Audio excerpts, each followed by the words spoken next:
அனைவருக்கும் வணக்கம். இன்றைய ஹிந்து பேப்பர்ல என்ன இம்பார்ட்டன்ட் நியூஸஸ் இருக்கு அப்படின்னு சொல்லி பார்ப்போம். ஃபர்ஸ்ட் எடுத்தோடனே வந்து பாத்தீங்கன்னா, Tamil Nadu assembly adopts resolution to freeze Lok Sabha seats at 543 அப்படின்னு சொல்லி கொடுத்திருக்காங்க. ஸோ தமிழக அரசாங்கம் வந்து டெய்லியும் ஒரு ரெசல்யூஷன் அப்படின்னு சொல்லி பாஸ் பண்ணிக்கிட்டு இருக்காங்க. அதுல நேத்து வந்து பாத்தீங்கன்னா, லோக்சபா சீட் அந்த டீலிமிட்டேஷன் பிரச்சனை வந்து அகைன் வரப்போகுது. ஸோ லோக்சபா சீட்டோட எண்ணிக்கை வந்து இப்ப இருக்கிற மாதிரி 543ஆகவே இருக்கட்டும் அப்படின்னு சொல்லி ஒரு தீர்மானத்தை சட்டப்பேரவையில கொண்டு வந்து பாஸ் பண்ணி இருக்காங்க. சோ அந்த தீர்மானத்துல என்ன சொல்றாங்க அப்படின்னா, லோக்சபா சீட் வந்து 543 இருக்கணும் அப்படிங்கறத சொல்றாங்க. அதே மாதிரி லோக்சபா டு ராஜ்யசபா ரேஷியோ அது வந்து பாத்தீங்கன்னா 2.2:1 இருக்கணும் அப்படின்னு சொல்லி சொல்றாங்க. ஓகேவா? சோ கரண்ட் ரேஷியோ அதுதான். Current Lok Sabha to Rajya Sabha ratio அப்படிங்கிறது 2.2:1 அப்படிங்கிறது தான்.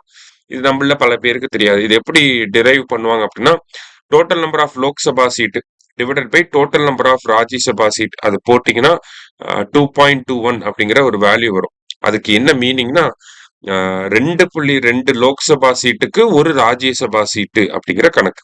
சரியா? 2.2 லோக்சபா சீட்டுக்கு 1 ராஜ்யசபா சீட் அப்படிங்கிறது அதனுடைய மீனிங். ஸோ கரண்டா இந்த லெவல் தான் இருக்கு. இதே லெவல்ல மெயின்டைன் பண்ணணும் அப்படின்னு சொல்லி சொல்லியிருக்காங்க.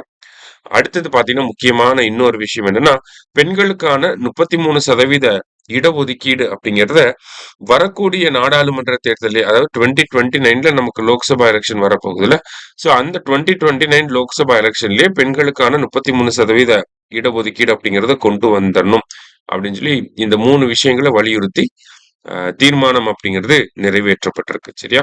அடுத்தது வந்து பாத்தீங்கன்னா, தமிழக அரசாங்கம் இன்னைக்கு ஒரு முக்கியமான மாநாடு நடத்த போறாங்க. என்ன மாநாடு அப்படின்னு பாத்தீங்கன்னா, வெற்றி தமிழ்நாடு இன்வெஸ்ட்மெண்ட் கான்க்ளேவ் அப்படின்னு சொல்லி நடத்த போறாங்க. வெற்றி தமிழ்நாடு முதலீட்டாளர்கள் மாநாடு அப்படிங்கிறது நடக்க போகுது. So vision, enterprise, trade, transformation, resilience and innovation அப்படிங்கிற இந்த மாதிரியான இதெல்லாம் கூட பார்த்து வச்சுக்கோங்க, கேட்டாலும் கேட்பாங்க. அடுத்தது வந்து பாத்தீங்கன்னா, இந்த என்ன பண்ண போறாங்க அப்படின்னா, இன்றைய தினம் நடக்கக்கூடிய இந்த இன்வெஸ்ட்மெண்ட் கான்க்ளேவ்ல 97 புரிந்துணர்வு ஒப்பந்தங்கள் MOU வந்து கையெழுத்தாக போகுது. கிட்டத்தட்ட 67,000 கோடி இன்வெஸ்ட்மெண்ட் வரப்போகுது. 1,00,000 பேருக்கு எம்ப்ளாய்மெண்ட். அதாவது இந்த 67,000 கோடி இன்வெஸ்ட்மெண்ட்னால 1,00,000 பேருக்கு வேலை வாய்ப்புகள் உருவாக போகுது அப்படிங்கறத சொல்றாங்க. அதே மாதிரி இந்த புதிய அரசாங்கம் பதவி ஏற்று 100 நாட்கள் கம்ப்ளீட் பண்ணிட்டாங்க. இந்த 100 நாட்கள்ல என்ன பண்ணிருக்காங்க, அவங்களோட சாதனை என்ன அப்படின்னு சொல்லி பாத்தீங்கன்னா, கிட்டத்தட்ட 1,00,000 கோடிக்கு மேல இன்வெஸ்ட்மெண்ட்டை கொண்டு வந்திருக்கோம் அப்படின்னு சொல்லி சொல்லியிருக்காங்க. அதுல இன்னைக்கு மட்டுமே பாத்தீங்கன்னா 67,000 கோடி வரப்போகுது. சரியா? சோ 100 நாள்ல 1,00,000 கோடி இன்வெஸ்ட்மெண்ட் கொண்டு வந்திருக்காங்க. கிட்டத்தட்ட 104 புரிந்துணர்வு ஒப்பந்தங்களை கையெழுத்திட்டு இருக்காங்க. 1,21,788 பேருக்கு வேலை வாய்ப்புகள் உருவாக்குறதுக்கான முதலீடுகள் ஈர்க்கப்பட்டிருக்கு அப்படிங்கறத சொல்லியிருக்காங்க. ஸோ ஜஸ்ட் பார்த்து வச்சுக்கோங்க. சரியா? பிகாஸ் இது வந்து இந்த கவர்மெண்டோட ஃபர்ஸ்ட் இன்வெஸ்ட்மெண்ட் கான்க்ளேவ் அப்படிங்கறனால, அண்ட் அகைன் இன்னைக்கு மாநாடு நடந்துச்சு அப்படின்னா என்ன சிக்னிபிகண்டான MOUs எல்லாம் வரப்போகுது அப்படிங்கறத நாளைக்கு நம்மளால தெரிஞ்சுக்க முடியும். ரைட். இது போக வந்து பாத்தீங்கன்னா இங்க என்ன கொடுத்திருக்காங்கன்னா, பாசிபிள் சங்கமேஜ் இரிகேஷன் ஸ்ட்ரக்சர் அன்எர்த் இன் திருச்சி அப்படின்னு சொல்லி கொடுத்திருக்காங்க.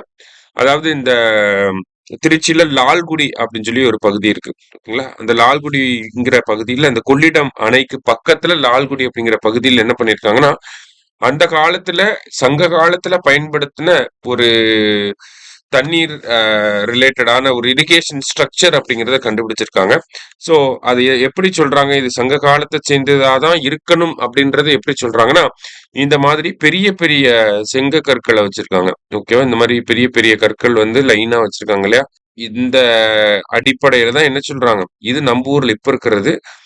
இதெல்லாம் வந்து இப்ப நம்ம ஆளுங்க கொண்டு போய் வச்சுட்டு வந்திருப்பாங்க. ஆனா இந்த மாதிரி பெரிய பெரிய கற்களாக இருக்குல்ல, இத பேஸ் பண்ணி என்ன சொல்றாங்க அப்படின்னா, இது பாசிபிளி வந்து நமக்கு சங்க காலத்தை சேர்ந்ததாக இருக்கலாம். ஏன்னா பிகாஸ் இதே மாதிரியான ஒரு அமைப்பை காவேரி பூம்பட்டினம் இருக்கு இல்லையா, பூம்புகார்லயும் நம்மளுடைய தமிழ்நாடு தொல்லியல் துறை வந்து கண்டுபிடிச்சிருக்காங்க. இந்த மாதிரி பெரிய பெரிய பிரிக் ஸ்ட்ரக்சர்ஸை வச்சு கட்டினாலே அது சங்க காலத்தை சேர்ந்ததாக தான் இருக்கணும். இன்னும் அபிஷியலா கன்ஃபார்மா சொல்லணும் அப்படின்னா அதுக்கு சயின்டிபிக் கார்பன் டேட்டிங்லாம் பண்ணதுக்கு அப்புறம் தான் சொல்ல முடியும். பட் பார்த்த வரைக்கும் பாத்தீங்கன்னா இது வந்து ஒரு பாசிபிள் ஸ்ட்ரக்சராக இருக்கு அப்படிங்கிறத கொடுத்திருக்காங்க. சரியா? இன்றைய செய்தித்தாள்ல இருந்து முக்கிய செய்திகளை வந்து பார்த்திருக்கோம். நன்றி.